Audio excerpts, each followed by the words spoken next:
In his book, Nation Maker, Richard Gwyn tells the compelling story of the man who made us, Sir John A. Macdonald.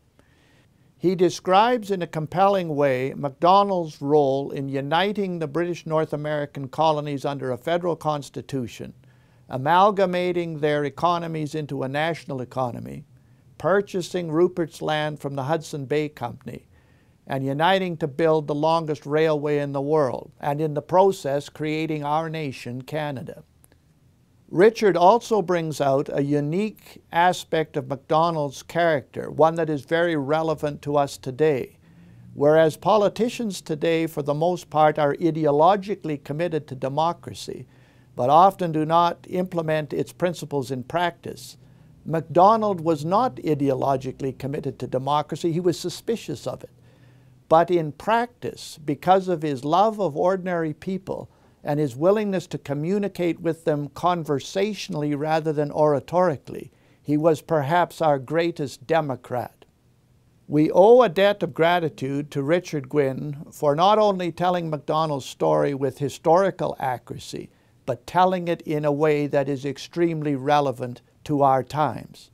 Everybody knows he was a clever politician, charming guy, and a drunk. And that is about it. He was actually not a clever politician, he was a brilliant politician. He had one goal, I mean he had other goals, but one overriding goal, which was to make sure that Canada did not become part of the United States. And he fought for that. He was incredibly resilient. He was devious, artful, guileful, all those good things. He wanted to suck you in. He was very good. If he met you, he'd have turned you into a conservative in about 10 minutes. Richard brings the human side of Sir John A. To all of us, but the really wonderful part of this book is the opportunity to learn about this nation builder. We look at that differently in the 21st century than we did even 50 years ago. What I found out when I went into, spent all those hours in the archives and so on, and I'm sure I'm right, although you can argue about it, is no Macdonald, no Canada. I mean, that is Canada. We made it. Somehow, Macdonald figured out how to get it to work. And so this is a fascinating story, but it's not melodramatic. There are no kings losing their heads. There are no revolutions. There are no civil wars, you know, all that kind of thing.